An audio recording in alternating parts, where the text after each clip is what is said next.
बच्चों का नमस्ते करते हैं। सारा जग जिनको याद करे, सारा जग जिनको याद करे, वे याद प्यार हमें देते हैं। बच्चों को नमस्ते करते हैं, बाबा कितने निरहंकारी।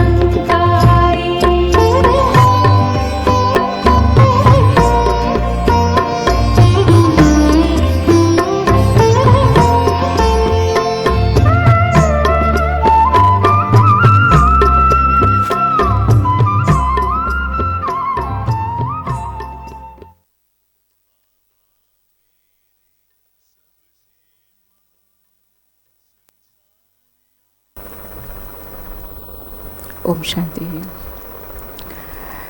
कल प्यारे बाबा के रतन थे कि पावन बनने का सिर्फ एकमात्र उपाय है मेरी याद। इसीलिए इस संगम युग पर इस काम को महत्व देकर इसमें मेहनत करनी है। और इसीलिए कल बाबा ने कहा था कि तुलसीदास चंदन के से मतलब आत्मिक स्थिति का अभ्यास हम जितना करेंगे तिलक दिए रघुवीर, यानी जितना हम तुलसीदास मतलब हम पुरुषार्थी आत्माएं, जिस क्वालिटी का पुरुषार्थ करेंगे उस क्वालिटी का तिलक हमको मिल जाएगा। चित्रकूट के घाट पर भई संतन की भीड़, जिसने इस शरीर रूपी चित्र को के कॉन्शियस को कूटने का अभ्यास किया तो वो संत बन करके सबकी सेवा के लिए उपस्थित हो जाता है। और राजा भी ऐसा ही होता है। तो जो अभी संत बनेगा वही राजा बनेगा। साथ साथ में बाबा ने कहा कि क्लास के समय, योग के समय घर परिवार की बातें सोचना, बच्चों के बारे में सोचना, ये भी वातावरण की लेवल को डाउन कर देता है। तो जब हम मुरली सुन रहे हैं तो बिल्कुल चात्रक बन करके बाबा के एक एक रतन को, उसको धारण करना है, उसका मनन चिंतन करना है। भक्ति में दान पुण्य का महत्व है और बाबा के घर में बाबा की याद का महत्व है, जिससे हम एवर हेल्दी एवर वेल्दी बन जाते हैं। कंबाइंड स्वरूप की सेवा, कम्युनिकेशन के लिए आवाज़ तो चाहिए, लेकिन आवाज़ से परे स्थिति में, परम धाम की स्थिति में स्थित होकर के फिर जब हम आवाज़ में आते हैं तो हमारी आवाज़ में वैसा ही जौहर आता है जैसे हम क्रोध करने के पहले क्रोध के शब्दों को कई बार उनका स्वरूप बन करते हैं, मन से कई बार उस चीज़ को नेगेटिव सोचते हैं। तो जब हम बोलते हैं तो फिर कहते हैं इनके मुख से तो आग निकल रही है। इसका जस्ट ऑपोजिट, हम जितना शांति धाम की स्थिति में स्थित होकर के फिर आवाज़ में आएंगे तो ये कंबाइंड सेवा वारिस क्वालिटी की आत्माएं तैयार करते हैं। साथ साथ में बाबा ने कहा कि साधनों को यूज़ तो करना है, लेकिन साधनों को यूज़ करते करते बेहद की वैराग्य वृत्ति की साधना मर्ज ना होने पाए, इसका ध्यान रखना है। और सहनशीलता ही ऐसी शक्ति है जो कठोर संस्कार वाले को शीतल बना दे, कठिन काम को सहज कर दे। सहनशीलता वाला हमेशा गंभीर होगा और हर बात को गहराई से समझेगा, घबराएगा कभी नहीं। इसीलिए हर कदम पर सफलता उनके कदम चूमती है। आज हम बाबा की 26 जून की मुरली सुनेंगे। मीठे बच्चे, इस दुनिया में निष्काम सेवा केवल एक बाबा ही करते हैं। बाकी तुम जो भी कर्म करते हो उसका फल अवश्य मिलता है।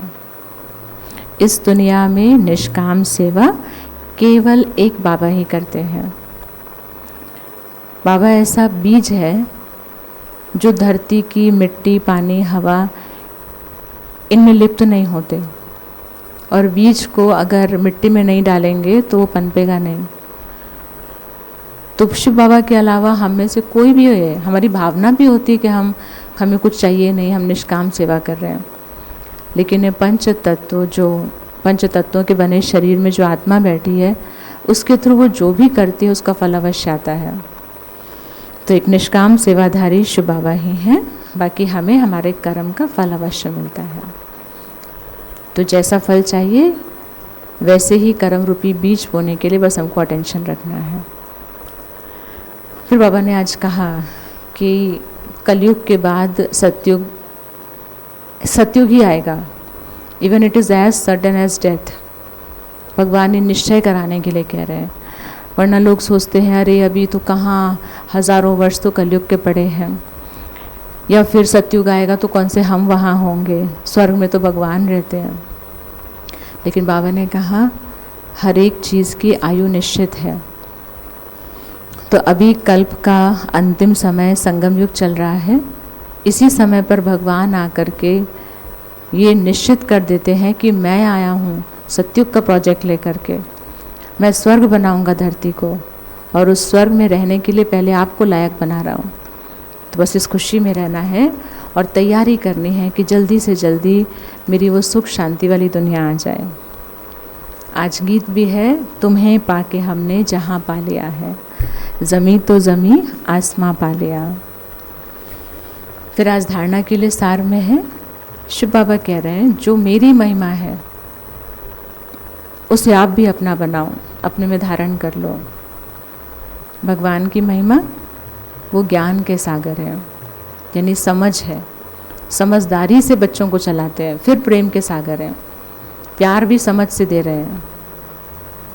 सिर्फ प्यार देंगे, समझ नहीं देंगे तो हम बिगड़ जाएंगे। सिर्फ ज्ञान देंगे, प्यार नहीं देंगे तो भी हम टूट जाएंगे। लेकिन पहले ज्ञान के सागर, फिर प्यार के सागर, फिर क्षमा के भी सागर, रहम के सागर, पवित्रता के सागर, दुख हरता सुख करता। तो ये सारी विशेषताएं हमें अपनी बनानी है। श्रीमत पर अपने तन मन धन से अपने लिए स्वर्ग की स्थापना करनी है। फिर जो भगवान दुनिया स्थापन करने आए हैं तो हमारी वो चीज़ें उस ईश्वरीय कार्य में लगा रहे हैं जिसको हम संभाल नहीं पा रहे या जिसकी वजह से हम दुखी हैं। तो तन मन धन सब कुछ तेरा। तो भगवान कहते मैं लेके क्या करूँगा, आपने मुझे दिया, मैं आपके लिए ही स्वर्ग की दुनिया बनाकर उससे दे दूँगा। तो इसका ध्यान रखना है। आज का वरदान है, पुराने संस्कार रूपी अस्थियों को संपूर्ण स्थिति के सागर में समाने वाले समान और संपूर्ण भव। बाबा समान संपूर्ण बनने के लिए सृष्टि की कयामत के पहले अपनी कमज़ोरियों कमियों की भी कयामत कर दो। कोई भी उलझन का नाम निशान न रह जाए, ऐसा अपने को उज्जवल बनाओ। बाबा क्या समझा रहे हैं कि सृष्टि के विनाश के बाद सतयुग आएगा, लेकिन सतयुग भी हमारे संस्कारों से आएगा। तो बाहरी तौर से दुनिया का विनाश हो गया, लेकिन हम आंतरिक रूप से देवता बनने वाले तैयार नहीं हुए, तो वो हमारे लिए बहुत डेंजरस पोजीशन हो जाएगी कि हम कहीं के नहीं रह जाते हैं। फिर ऐसा बाबा होने नहीं देंगे। इसीलिए बाबा हमको टाइम टू टाइम अवेयर करते हैं कि सृष्टि की कयामत के पहले पुराने कड़े दुखदाई संस्कारों का कयामत करो। कोई उलझन का नाम निशान न रहे, ऐसा अपने को उज्जवल बनाओ। उज्जवल प्रकाश है, उलझन अंधेरा है, तो उलझन की तरफ मत देखो। उज्जवल संस्कारों को धारण करेंगे, उलझन अपने आप खत्म हो जाएगी। जैसे जन्म परिवर्तन होता है तो सब कुछ पिछला भूल जाता है, ऐसे ही यहाँ पुरानी बातें, पुराने संस्कारों को भस्म कर दो। यहाँ डिलीट ऑप्शन नहीं है, नया रिकॉर्डिंग ऑप्शन है। जो पुरानी चीज़ें हैं, पुराने संस्कार हैं, उन संस्कारों की अस्थियों को अपनी संपूर्णता की स्थिति के सागर में, मेरी संपूर्णता श्री लक्ष्मी श्री नारायण का रूप है, मुझे वैसा बनना है। तो ये तो ख़राब लग रहा है। एक मेकअप भी करते हैं तो कई बार लोग फ़ोटो देख करके अरे नहीं ऐसे नहीं पहना है साड़ी, ऐसे नहीं किया है, ये लक्ष्मी जी नहीं लग रही हैं। तो ऐसे ही संपूर्णता की स्थिति जब हम बार बार अनुभव करेंगे तो जो संस्कार उन चीज़ों से मैच नहीं कर रहे हैं, उनको हम अपने आप आसानी से बिना किसी और के कहे उनके ऊपर काम करेंगे। आज का स्लोगन है, विस्तार को सार में समाने की जादूगरी सीख लो। ये सबसे बड़ी जादूगरी है। तो बाबा जैसे बन जाएंगे। अदरवाइज़ बातों का बतंगड़ जिसको कहते हैं, छोटी सी बात को बड़ा बनाना, ये ना समझी की निशानी है। लेकिन बड़ी बातों को छोटा कर देना ये जादूगरी का काम है, और ऐसी जादूगरी भगवान करते हैं। और भगवान तो हमें आए हैं अपने जैसा बनाने के लिए। तो कोई भी बात हो, बड़ी को छोटा करके दिखाया, विस्तार को सार में समेट लिया, तो हम बाबा जैसे जादूगर भी बन जाएंगे। और सहनशीलता के लिए कहा कि सहनशीलता वाले बाह्य मुक्ता के वाइब्रेशन को ही नहीं, लेकिन मन के संकल्प भी जो उत्पन्न होते हैं उनको देखकर कभी घबराएंगे नहीं। मेरे मन में क्यों आ रहे हैं ऐसे थॉट्स, बाबा मैं तो आपकी हो गई हूँ, मैं कितनी पापी हूँ, नहीं आ रहे हैं, ये समझ है कि ये कई जन्मों का है ये आदत, तो वो आ तो रहे हैं, लेकिन अब पहले की तरह आ करके मेरा कुछ नुकसान नहीं करा पाएंगे। थॉट्स आ रहे हैं बिकॉज ऑफ संस्कार, यानी कोई पशु घुस आया है हमारे अंदर क्योंकि हमने वो लैच नहीं लगाई थी, लेकिन हमें तब भी हम जागृत हैं तो वो नुकसान नहीं करेगा। तो ऐसे ही संस्कार के अनुसार वो थॉट्स अगर आ भी रहे हैं तो हम अवेयर हैं, साक्षी हैं, हमें पता है कि इनको भगाना है मुझे। तो अगर वो थॉट्स आ गए तो उनको अब हम शब्दों में या कर्म में नहीं लाएंगे, तो हम कभी घबराएंगे नहीं। अपनी सहनशीलता से उन संस्कारों का भी सामना कर लेंगे और सूरज से सदैव संतुष्ट प्रसन्न चित्त दिखाई देंगे, क्योंकि जो ये थॉट्स हैं ये तूफान की तरह हैं और तूफानों का सामना करना है। फिर वो चेहरे पर आ जाता है, नैन चैन सदा संतुष्ट हर्षित दिखाई देंगे। ये शिव बाबा के आज के इतने प्यारे से रतन। तो सबसे पहली बात भगवान जी से एकदम निश्चिंत हो जाना है, वो वाकई निष्काम सेवाधारी हैं, ना उनको चाहिए और ना उनको मिलता है, हम सबको हमारे कर्मों का फल अवश्य मिलता है। भगवान जिस दुनिया की रचना करने आए हैं वो 100% स्थापन होकर के रहेगी। मुझे खुशी खुशी उस दुनिया के लिए तैयारी कर लेनी है। तुम्हें पाके हमने जहाँ पा लिया। चौथा रतन भगवान की महिमा को अपना बनाकर अपने अंदर वो विशेषताएं ले आनी है। पांचवा रतन अपने ही तन मन धन से जो कि हम संभाल नहीं पा रहे थे उसको ईश्वरीय कार्य में लगाया, तो वो दुनिया हमारे लिए भगवान हमको बना के दे रहे हैं। छठा रतन पुराने संस्कार की अस्थियों को अपनी संपूर्ण स्थिति में स्वाहा करना और बाबा जैसा बन जाना। सातवां रतन विस्तार को सार में लेकर के आना, ये जादूगरी हमें बाबा जैसा बना देगी। आठवां रतन सहनशीलता सिर्फ बाहरी चीज़ों के लिए नहीं, लेकिन अपने तूफान जैसे थॉट्स के लिए भी डिटैच होकर के सामना करके जब उनको हम देखते हैं और उनको ख़त्म करते हैं तो हमारा चेहरा नैन चैन संतुष्ट मणि के रूप में हर्षित दिखाई देते हैं। फिर से एक बार फटाफट बाबा के रत्नों को कलेक्ट करते हैं। शिव बाबा निष्काम सेवाधारी, हमें हमारे हर कर्म का फल मिलता है, तो हमें कर्मों पर ध्यान देना है। बाबा जो दुनिया स्थापन करने आए हैं वो बिल्कुल निश्चित होनी ही है, तो हमें उसके लिए तैयारी करने लग जाना है। गीत सुन लीजिएगा, तुम्हें पाके हमने जहाँ पा लिया। चौथा रतन भगवान की महिमा को अपनी महिमा बना लेना है। पांचवा रतन अपने ही तन मन धन से भारत की सेवा करनी है, सत्य की दुनिया बनानी है। छठा रतन पुराने संस्कारों की अस्थियों को संपूर्ण स्थिति में स्वाहा कर देना है। सातवां रतन विस्तार को सार में समाना, ये जादूगरी सीख ली तो बाबा जैसे बन जाएंगे। और आठवां रतन सहनशीलता सिर्फ बाहरी नहीं, अपने अंदर के वेस्ट थॉट्स के तूफानों के लिए भी है।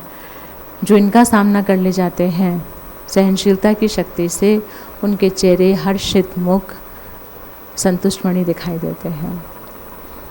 तब यहाँ हम फिर से बाबा को याद करेंगे परम धाम चलकर, और उन्हीं के साथ कंबाइंड होकर के संगम युगी कर्म क्षेत्र पर आएंगे। ओम शांति।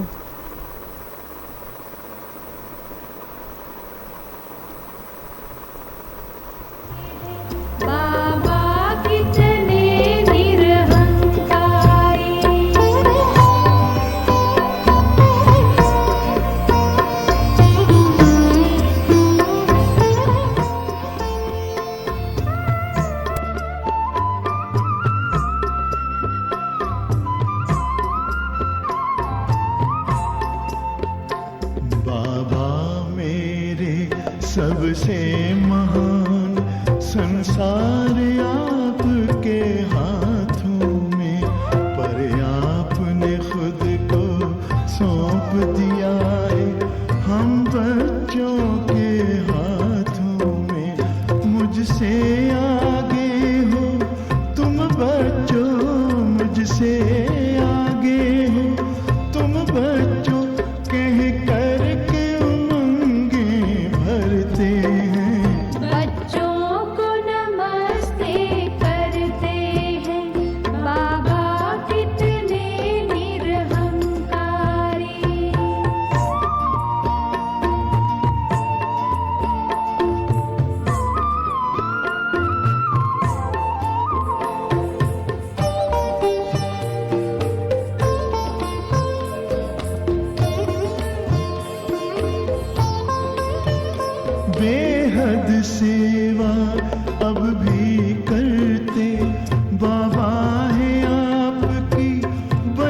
सब काम आप खुद करते हैं और मान हमारा रखते हैं।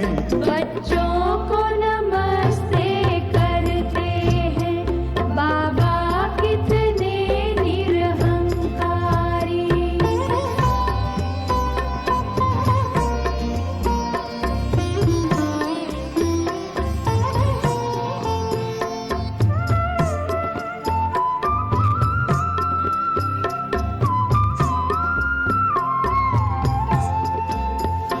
हैं आप दया सिंधु बाबा, दिल में जो हमें समा लेते, शिक्षा देते, शक्ति